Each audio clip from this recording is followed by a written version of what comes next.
Imagine un beau vase posé sur une table. Un courant d'air le renverse et le vase s'écrase par terre. Il se brise en plein de morceaux. C'était un vase qui était précieux pour toi. Peut-être que la personne qui te l'a offert était aussi importante pour toi. Tu essayes de le recoller, mais ça ne tient pas. La colle ne fait que cacher les fêlures. Alors tu décides de l'apporter chez un artisan. Pas n'importe quel artisan, c'est un expert. Pour recoller les morceaux, à la place d'une colle, il utilise une laque mêlée de poudre d'or. Si bien qu'au lieu de cacher les fêlures du vase, il les met en valeur. Ton vase a une nouvelle vie, qui ne nie pas son histoire, mais qui montre fièrement ses blessures. Cet artisan pratique un art japonais qui s'appelle le kintsugi. Dans un monde où la question de la mort est souvent taboue, où vivre un deuil signifie encore être jugé, provoquer de la gêne, de l'incompréhension, quand ce n'est pas de la pitié, la grande question est celle-ci.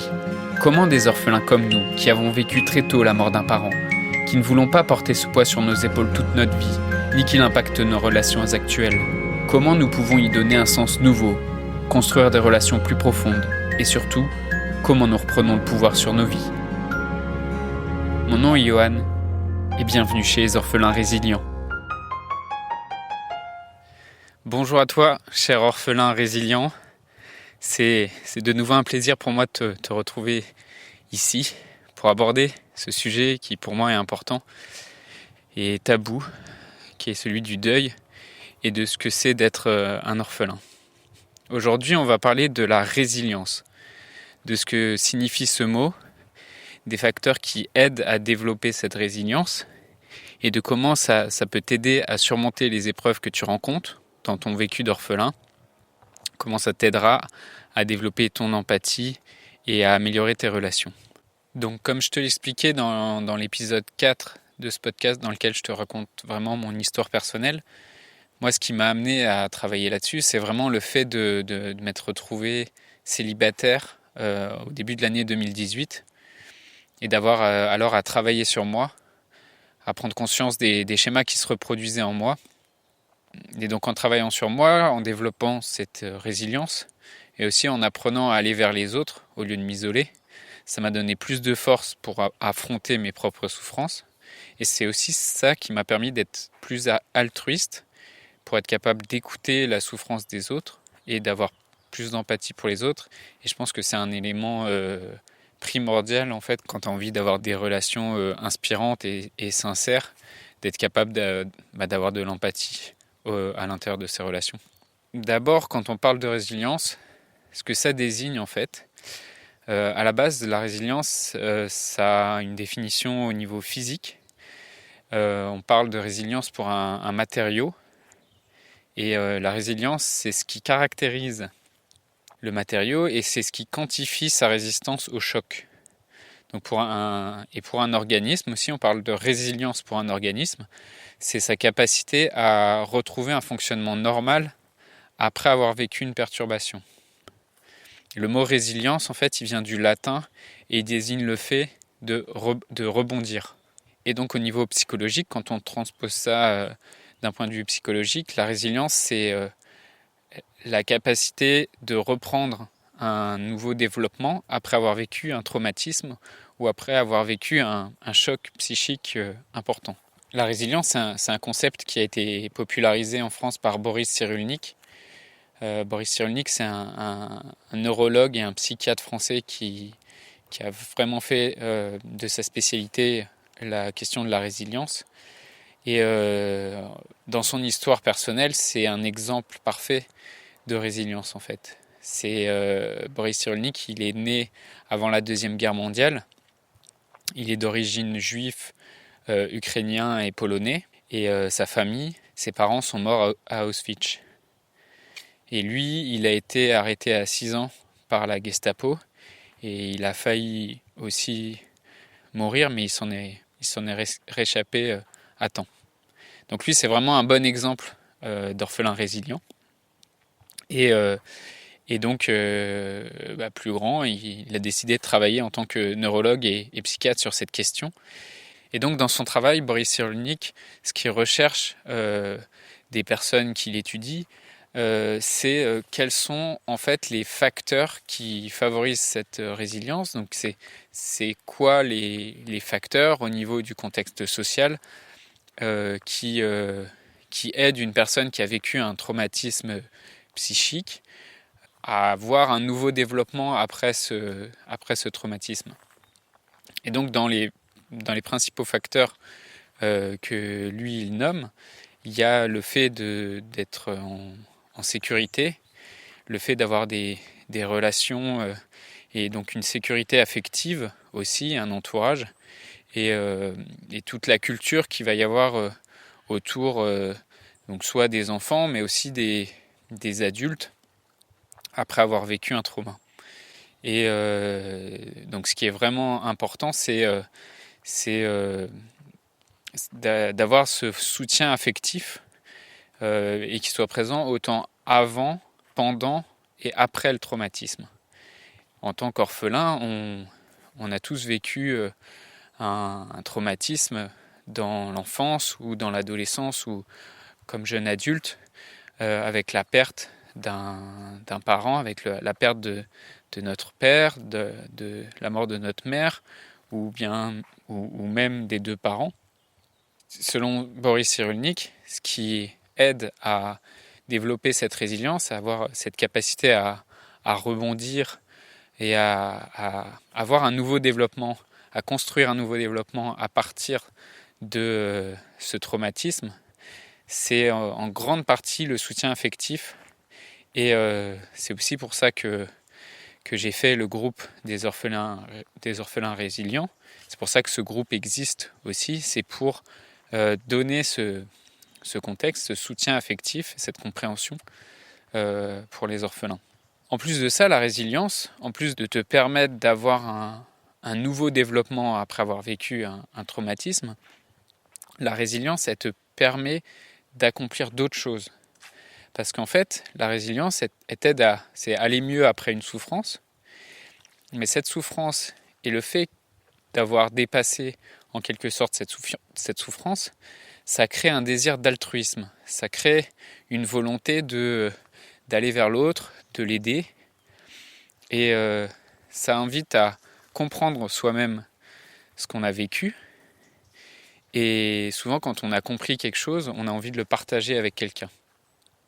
Et donc, si aujourd'hui, tu travailles sur toi, aujourd'hui, peut-être en tant qu'orphelin, parce que tu as perdu ton père ou tu as perdu ta mère, peut-être c'est quelque chose qui est récent, peut-être c'est même quelque chose qui est beaucoup plus vieux, tu as vécu ça dans ta petite enfance. Mais aujourd'hui, tu es encore en légitime défense, en fait, en quelque sorte. C'est-à-dire que tu as besoin de prendre soin de toi en priorité, parce que tu en souffres, mais demain, et ça, on n'a pas forcément la perspective quand on a la tête dedans et qu'on voit sa propre souffrance. Et demain, quand tu auras compris, en fait, tu seras en capacité d'aider tes proches. Parce que généralement, quand on a vécu et dépassé une souffrance, naturellement, on a envie d'aider les autres. Et donc, c'est tout ça, en tant qu'orphelin résilient, que tu seras aussi capable d'apporter. Et c'est tout ça aussi que j'ai envie de t'apporter aujourd'hui, parce que je suis passé aussi par cette même souffrance et parce que j'ai développé cette résilience et qu'aujourd'hui, j'ai envie d'aider aussi les autres à partir de ce que moi j'ai appris et de ce que moi j'ai compris de mon expérience. Mais ce qui est important avant tout, c'est de comprendre que tu dois commencer par t'aider toi-même. Parce que tu ne peux pas découvrir l'autre, tu ne peux pas t'intéresser à l'autre, t'intéresser à ce qu'il ressent, si toi-même tu te sens en insécurité. Et un exemple qui est un parfait exemple de ça, c'est quand tu es dans un avion. On dit toujours, les hôtesses de l'air elles font toujours une présentation des consignes de sécurité. Et elles donnent toujours la consigne quand il y a une dépressurisation de l'appareil, que du coup l'air dans l'avion n'est plus respirable. Il y a des masques à oxygène qui tombent et elles donnent toujours la consigne de commencer par mettre son propre masque pour les parents doivent mettre leur propre masque avant de commencer à mettre le masque sur le visage de leurs enfants. Et pourquoi on dit ça ?